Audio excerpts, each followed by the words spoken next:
Hello दोस्तों, मेरे channel विज्ञान किंगडम में आपका स्वागत है। आज मैं क्लास 12th की बायोलॉजी का पहला चैप्टर आपके सामने लेके आया हूँ, जिसका नाम है जीवों में जनन। इस चैप्टर की और भी सारी वीडियो मैं धीरे धीरे आप लोगों के लिए उपलब्ध कराऊंगा। आज ये पहली वीडियो है, चलिए शुरू करते हैं। जीवन चक्र, सबसे पहली परिभाषा इस चैप्टर में हमको देखने को मिलती है जीवन चक्र और जीवन अवधि।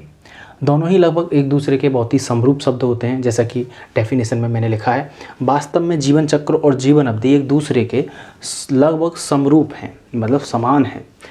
सजीवों के जीवन, अब बात करूंगा कि जीवन चक्र क्या होता है और फिर उसके बाद में जीवन अवधि की भी समझाएंगे। तो सजीवों के जीवन का वह निश्चित काल, लाइफ पीरियड की बात की जा रही है कि जो लिविंग्स होते हैं उनके जीवन का वह निश्चित काल, जिसमें कोई भी जीव जो पृथ्वी पर सर्वाइव कर रहा रहा है, उसका जन्म होगा, उसकी वृद्धि होगी, उसमें परिपक्वता यानी मैच्योरिटी आएगी उसके अंदर, वृद्धावस्था, वो एक समय के बाद बूढ़ा भी होगा, उसके एवं उसकी फिर मृत्यु हो जाएगी। तो किसी भी जीव के जीवन का एक ऐसा काल जिसमें वह जीव जन्म लेता है, उसकी वृद्धि होती है, उसकी परिपक्वता आती है, उसकी वृद्धावस्था आती है और अंततः उसकी मृत्यु हो जाती है, आदि सभी अवस्थाएं पूरी करता है। तो जिस निश्चित काल में ये सारी चीज़ें वो पूरी कर रहा है, उस काल को ही जीवन चक्र कहते हैं।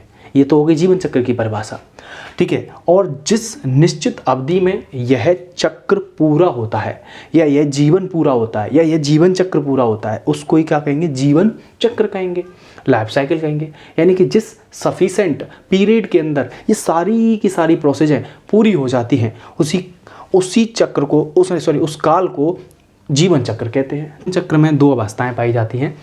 पहली है भ्रूणीय काल, एक ऐसा काल जो कि माँ के गर्भाशय में पूरा होता है, उसको भ्रूणीय काल कहते हैं।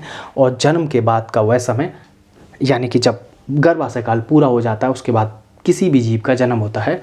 तो जन्म से मृत्यु तक का एक ऐसा सफ़र जिसमें पूरा का पूरा समय उसका व्यतीत होता है, जिसमें वो जन्म लेता है, वृद्धि होती है, परिपक्वता आती है, उसकी वृद्धावस्था भी आएगी, अंततः उसकी मृत्यु हो जाएगी। तो ये जन्म के बाद का सारा सिस्टम है जो देखने को मिलता है। इसलिए हम जीवन चक्र को दो अवस्थाओं में डिफाइन कर देते हैं, जीवन चक्र और भ्रूणीय काल और जन्म के बाद का समय। ठीक।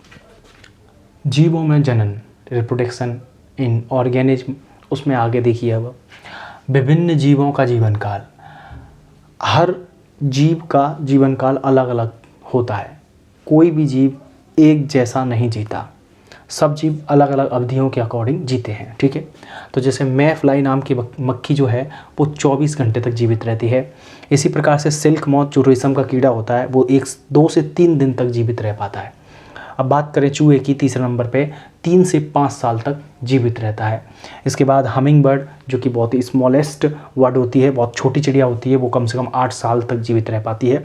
इसके बाद खरगोश 13 साल तक जीवित रहता है और बंदर भी 26 साल तक जीवित रहता है। 26 ईयर तक बंदर जीवित रह लेता है, जबकि शेर 30 साल तक जीवित रहता है। लॉयन की बात करें तो बिल्ली यानी कि 38 ईयर तक जीवित रहती है, यानी कि लॉयन से भी थोड़ा ज़्यादा। आगे देखिए कुत्ता, जो डॉग है वो 20 से 30 साल तक जीवित रहता है। करैत सर्प जो इंडिया में पाया जाता है जनरली, वो 28 साल तक जीवित रहता है। एक सांप है, स्नैक। घोड़ा 60 साल तक जीवित रहता है। हाथी 70 साल तक जीवित रहता है। तोता 120 से 140 साल तक जीवित रहता है, जबकि घड़ियाल की बात करें तो 68 ईयर यानी कि 68 ईयर तक जीवित रहता है। 68 साल तक जीवित रहता है। ऊँट 29 ईयर तक जीवित रहता है और चिंपैंजी 44 ईयर तक जीवित रहता है, ठीक है। आगे देखिए कछुआ जो है वो कम से कम 150 साल तक जीवित रहता है या इससे भी अधिक साल तक जीवित रहता है। बाघ की बात करें तो 26 साल तक जीवित रहता है, जबकि हंस पक्षी की बात करें तो 102 साल तक जीवित रहता है। और गौरैया नाम की जो चिड़िया है वो 20 साल तक जीवित रहती है, जबकि भेड़ की बात करें वो भी लगभग 20 साल तक जीवित रहती है। और कबूतर की बात करें तो वो भी लगभग 35 साल तक